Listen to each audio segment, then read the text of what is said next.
if you created the problem, you can't act like a victim when you're hit with the consequences that have built up over time for that problem. It's like if you are going to continue to indulge in the same thing, and then the results or the produce, whatever you produce out of that, is not good fruit, but rotten fruit or unpleasing fruit or whatever the consequences are, you have to deal with that, because it's just the laws of life. You reap what you sow. There's consequences for specific behaviors and habits. So it's understanding that you're always going to reap whatever the like kind of what it is that you're sowing. It's like no big mystical secret. A lot of people say, oh, well, everything happens for a reason. Yeah, most of the time the reason is because you made the decision to have that. Now, not all of the time. Obviously, things happen that are outside of our control. But the majority of the time, we're the ones causing it. It's like, why is my body so out of shape? Well, because you don't exercise. It's not some big mysterious thing. It's just the laws of movement. It's your body is responding to what you're telling it to do. So if you're telling it to sit and then you're actively sitting, your body's responding to that. And it's putting on the weight because it's storing the fat. It's not burning it. Now, if you were to switch that and you were to retrain and move, have some type of movement, now you're retraining your body and say, no, this is what we do. And your body is a servant of the mind.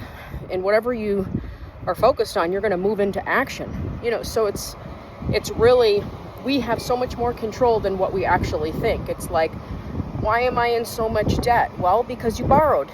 I mean, I've dealt with that for years, and I was a victim for years about it. Why do I have so much debt? Well, because I used credit cards. Why did I use credit cards? Because I impulse shop. Why did I impulse shop? Because I did not have self-control. Why didn't I have self-control? Because I was allowing my habits to control me, and I was moving out of pride and all of these things that if you didn't have much when you were little, and you may grow up to think, well, I can have it now, so I'm going to get that, or whatever the case is, it's still you creating the results. It takes some type of action. There's always action in between of whatever it is you're sowing and reaping. Something's happening. So you can't continue to be a victim in that. At some point you have to take the responsibility and say, well, I'm going to change this. Now, it may not happen overnight, because there's always a gestational period. There's a period of time from the moment you decide you're going to do something different to when you actually do it, because there's action in between. It takes action. It's not like, well, I wake up one day and I'm going to be healthy. You have to strategically and mindfully and intentionally do the work to get you those results. You're reversing things. If you've done something a certain way for so long and you realize one day, like, man, this is not going good. I thought I knew it. I thought I was right. Swallowing our pride and realizing, no, I wasn't right. I did it wrong. And maybe you're not doing it wrong in every single area. Your whole life isn't obviously wrong, but certain things, all you have to do is look at the results of those things and say, is the results pleasing? Are they serving me? Are they doing good? Is it productive? Is it changing, the lineage of my family? Is it helping my kids, my family? Like, what's the results of what I'm doing? And then go from there. Start with the end result, and then move backwards. Say, okay, well, the end result is you have massive amounts of credit card debt. Okay, now go backwards. What's causing that?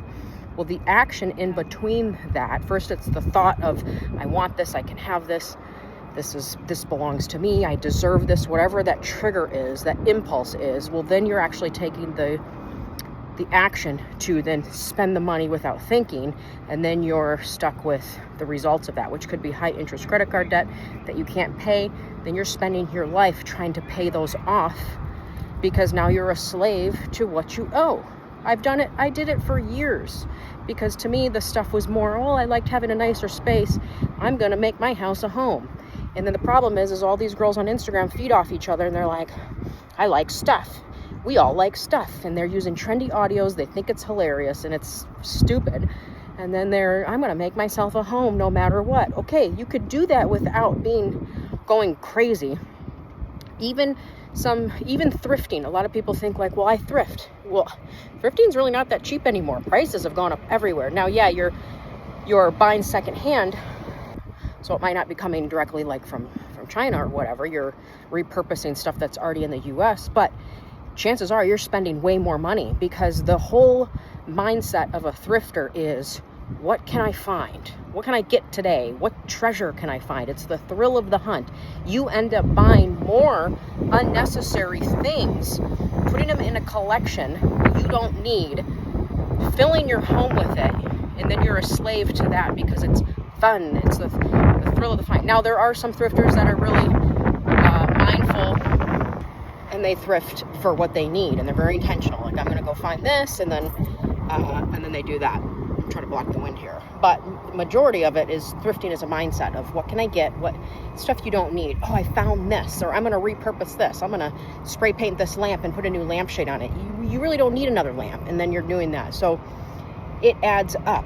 So you are again still in the cycle, whether it's home goods runs or thrift store runs. It's the same type of cycle.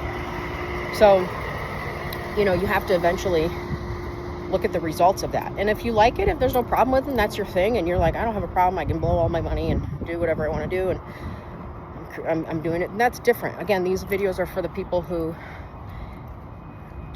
maybe have spent their life not facing that part of them and brushing it under the rug and being in denial about it, and then you come across this video and you're like, oh man, that's me. I need to really snap out of it and wake up. And it's really, I want to be the friend who's sharpening you, who's saying, hey, you can do better. You can come up higher.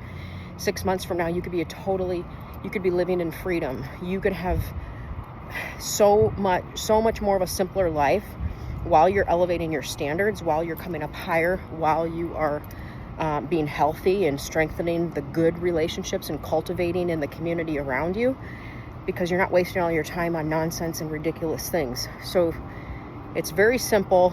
First, starts with honesty. Get honest with yourself. Move into action. Look at the results. Look at the results of what you're doing. If those specific things aren't giving you the results that you want, then that's your key right there to make a change, and do something that's going to make your life better and make your family's life better. All right, it's getting hot. Gotta go in.